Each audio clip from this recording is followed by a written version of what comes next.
Hello everyone, good afternoon. Welcome to the English History Class 11 meeting.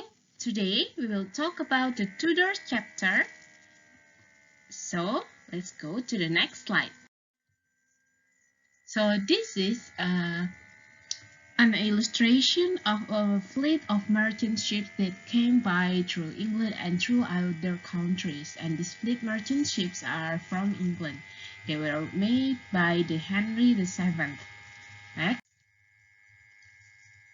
Awal mula dinasti Tudor yaitu pada abad pemerintahannya pada tahun 1485 hingga 1603 sering dianggap sebagai periode paling gemilang dalam sejarah Inggris. Henry VII membangun fondasi negara bangsa yang kaya dan monarki yang kuat.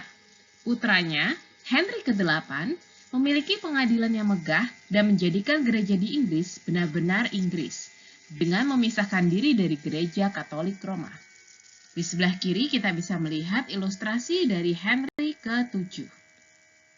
Next. Monarki di masa dinasti Tudor. Henry ke-7 kurang terkenal dibandingkan dengan Henry ke-8 atau Elizabeth pertama.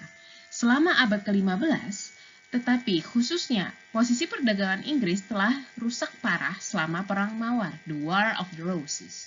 Hanya setahun setelah kemenangannya di Bosworth pada tahun 1485, Henry ke-7 membuat perjanjian perdagangan penting dengan Belanda. Ia memungkinkan perdagangan Inggris dapat tumbuh kembali. Banyak bangsawan tua telah meninggal atau dikalahkan dalam perang baru-baru ini, dan tanah mereka telah menjadi milik raja. Hal ini berarti bahwa Henry memiliki lebih banyak kekuasaan dan lebih banyak uang daripada raja-raja sebelumnya. Henry menyadari bahwa untuk berdagang, Inggris harus memiliki armada kapal dagangnya sendiri. Next. Di sini adalah ilustrasi dari War of the Roses berdasarkan Shakespeare play Henry VII Part 1. Next. Reformasi. Henry ke-8 tidak menyukai kekuatan gereja di Inggris. Hal ini dikarenakan adanya organisasi internasional. Ia tidak dapat sepenuhnya mengendalikannya. Henry pun mencoba membujuk Paus untuk mengizinkannya menceraikan Catherine of Aragon. Tetapi Paus tidak ingin membuat marah Charles atau Henry. Ia pun terpaksa melakukan apa yang diinginkan oleh Charles V, yaitu melarang Henry ke-8 bercerai dari Catherine of Aragon. Kardinal Wolsey pada akhirnya lolos dari kemurkaan Henry ke-8. Hanya saja dia tetap mengalami penderitaan ketika dalam perjalanan ke istana raja. Ia tidak lagi ada pendeta yang menjadi menteri penting bagi raja setelah sikap dari Kardinal Wolsey terhadap Henry ke-8. Lalu pada tahun 1531, Henry pun membujuk uskup untuk menjadikannya sebagai kepala gereja di Inggris. Tentunya hal ini menjadi undang-undang setelah parlemen mengesahkan Act of Supremacy pada tahun 1534.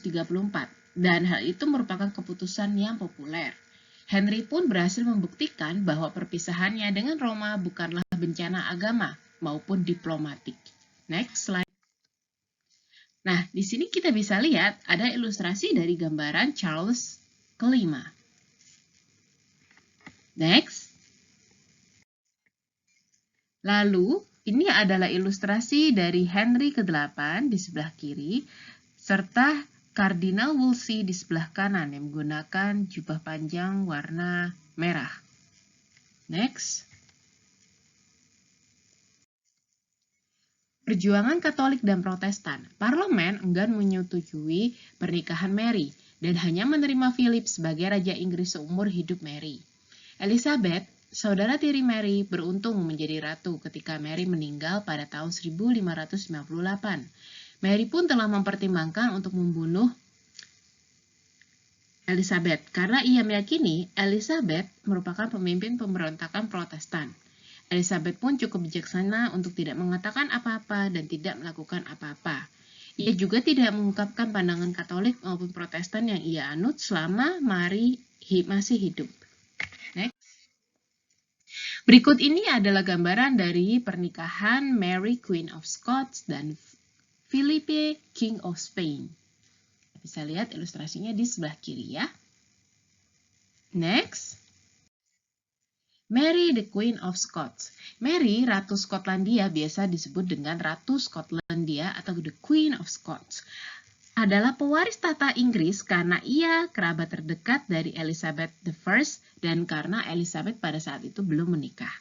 Selama waktu itu, Elizabeth I menemukan beberapa plot rahasia Katolik, di antaranya ditujukan untuk menjadikan Mary sebagai Ratu Inggris. Tentunya ketika Elizabeth akhirnya menyetujui eksekusi Mary pada tahun 1587, hal ini dikarenakan Mary telah menunjuk Philip sebagai pewaris tahta Inggris. Tetapi klaimnya ini menyebabkan Philip of Spain menyerang Inggris. Next. Nah, di sini adalah ilustrasi gambar dari Mary the Queen of Scots. Next. Important event during Dynasty Tudor. Jadi ada beberapa kejadian-kejadian penting selama Dinasti Tudor ini berdiri. Di antaranya adalah Henry ke-7 memiliki anak yang bernama Henry ke-8. Lalu tidak lama kemudian ia memiliki anak perempuan bernama Elizabeth, dan Elizabeth telah membuat lemah kualitas pemerintahan dengan menjual pos resmi. Hal ini dilakukannya untuk menghindari permintaan uang kepada parlemen.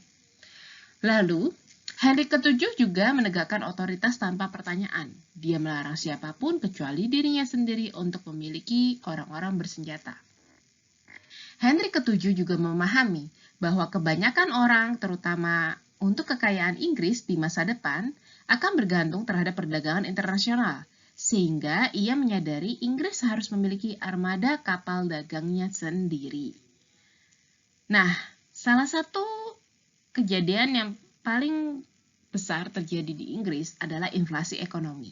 Nah, salah satu cara yang dilakukan untuk menghindari inflasi ekonomi oleh Henry ke-8 ialah dengan mengurangi jumlah perak yang digunakan dalam koin. Tetapi, hal ini meskipun memberikan keuntungan secara langsung bagi Henry, justru menyebabkan kenaikan harga. Maka dari itu, kebijakan tersebut merusak dan mengurangi nilai 7 nilai mata uang Inggris dalam waktu 25 tahun. Next. Pada tahun 1531, Henry membujuk uskup untuk menjadikannya kepala gereja di Inggris yang menjadi undang-undang setelah parlemen mengesahkan undang-undang supremasi pada tahun 1534. Dan tindakan Henry yang melakukan pembubaran biara dan penghancuran terhadap monasteries merupakan kejadian terbesar dalam sejarah Inggris. Ia melakukannya untuk menghasilkan uang bagi kerajaan. Henry ke-8 pun meninggal pada tahun 1547. Ia meninggalkan istri ke-6-nya bernama Catherine Parr dan memiliki 3 orang anak. Anak paling tua bernama Mary, anak perempuan dari Catherine of Aragon, lalu Elizabeth, anak kedua dari istri keduanya bernama Anne Boleyn, kemudian yang terakhir anak laki-lakinya berumur 9 tahun bernama Edward VI yang merupakan anaknya dari Jane Seymour. Mary yang sukses masuk ke London dan mengambil kontrol penuh terhadap kerajaan Inggris, kini telah didukung oleh orang-orang yang berasal dari rakyat jelata yang marah terhadap keserakahan bangsawan Protestan. Para anggota parlemen secara terpaksa setuju dengan pernikahan Mary dan Philip, King of Spain. Pernikahan tersebut diterima secara terpaksa oleh anggota parlemen, dan ia hanya diterima sebagai Raja Inggris selama Mary masih hidup. Elizabeth, saudara tiri dari Mary, beruntung untuk memperoleh posisi sebagai Ratu Inggris setelah Mary meninggal pada tahun 1558. Elizabeth juga dikenal Mary sebagai salah satu pemberontak terhadap kepercayaan Protestan. Sehingga ketika Elizabeth akhirnya menyetujui pembunuhan terhadap Mary, pada tahun 1587, semuanya semata-mata dikarenakan Mary telah menamai Philip sebagai pewaris tahta dari kerajaan Inggris. Lalu pada tahun 1585, hampir keseluruhan rakyat Inggris percaya bahwa Katolik merupakan musuh dari Inggris dan semua ini menunjukkan adanya kebencian terhadap Katolik sebagai kekuatan politik yang sangat penting. Maka dari itu di masa-masa itu banyak sekali para pemilik lahan yang memiliki lahan-lahan yang ia beli dari keluarga kerajaan, itu menjaga supaya agama yang mereka miliki bukanlah agama yang bertentangan yang dipercaya oleh anggota kerajaan.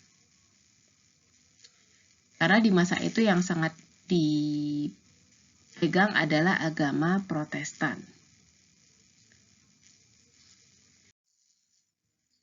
Baik, sekian dari saya. Kurang lebihnya saya mohon maaf dan terima kasih telah mendengarkan video perkuliahan ini. Jangan lupa untuk mengisi daftar hadir kalian melalui e-learning Unpad dan juga mengisi daftar hadir kalian melalui komite kelas kalian masing-masing. Tidak lupa mengerjakan forum diskusi pertemuan 11 yang ada di e-learning Unpad. If you have any question, don't forget to ask me directly through email or any other media. And good luck. Have a nice day, everyone.